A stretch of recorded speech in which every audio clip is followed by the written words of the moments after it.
War and Order is a mobile city builder strategy game packed with minigames like tower defense and teamed up boss eliminations. Welcome back to part 2 of our Elite Wars guide. In the first video we covered the basic mechanics, march setups and simple movement. But if you want to compete with the top tier alliances, the ones who dominate the brackets, you need to move beyond just attacking the enemy base. You need to understand map control, attrition and the dark art of blocking. So today we are breaking down the advanced strategies used by the best alliances in the game. We are talking about how to trap stronger players, how to use choke points to force the enemy to split up, and why the main group should never turn around. If you are a commander, an R4 or just a player who wants to win more wars, this is a guide for you. Let's dive in. Let's start with the most misunderstood tactic, blocking. If you come from Elite Adventures, you probably think blocking means sending one unit to keep a building busy.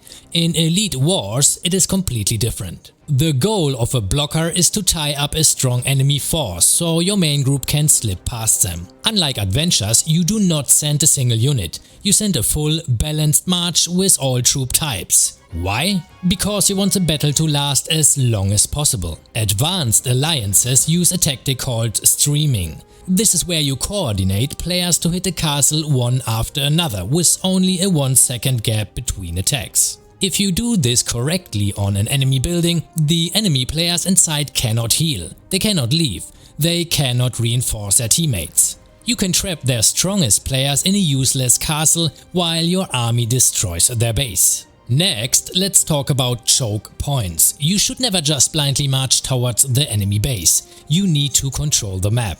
On standard maps there are specific castles, like Castle 8 on the 5-3-5 map, that act as choke points. If you hold these, the enemy is forced to split their army to get around you. When they split, you have the advantage. You can concentrate your force on one side and crush them while their other half is stuck traveling. This leads us to the tactic called sweeping. At the very start of the match, have your commanders wait just 2 or 3 seconds before moving. Watch where the enemy's strongest players are going. If their whale goes top, you send your blockers to the top to slow them down, and you sweep your main group through the bottom. You are essentially trading your blockers to buy time for your main force to take the objective. We mentioned this in the basic video, but in advanced play, this is non-negotiable. The main group never moves backward.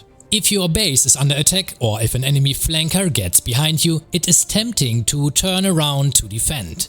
Do not do it. If the main group turns around, you lose your momentum. The main group consists of your average players who might not have unlimited speed ups. If they have to march back and forth, they will run out of resources and you will lose the war of attrition.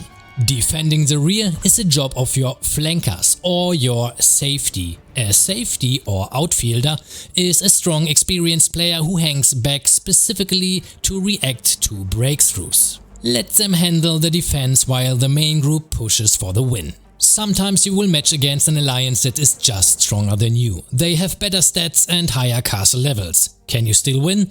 Yes, through attrition. Elite Wars often comes down on who runs out of speed ups first. If you have a few high power players, so your whales, their job isn't just to get kills, it is to drain the enemy. These players should hit the enemy repeatedly, lose the battle, instant heal and hit again. By constantly slamming into the enemy lines, you force them to use their healing speed ups. If you can drain the resources early in the fight, their average players will stop showing up on the front lines and you can push through for the victory in the final minutes. Finally, let's talk about command. The best alliances uses voice chat.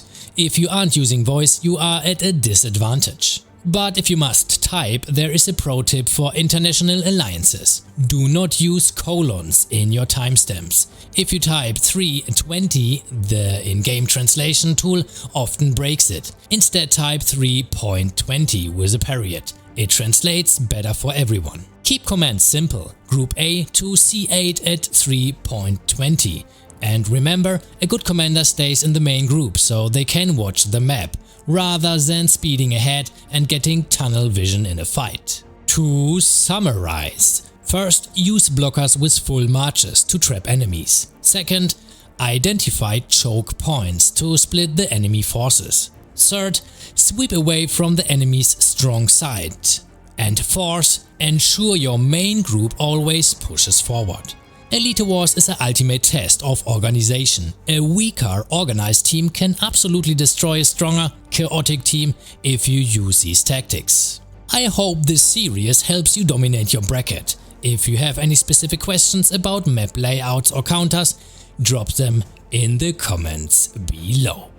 If you haven't downloaded War and Order yet, use the link in the description to support the channel. If you enjoyed this guide, drop a like and subscribe. Check out my other videos for War and Order, and I will see you on the next one.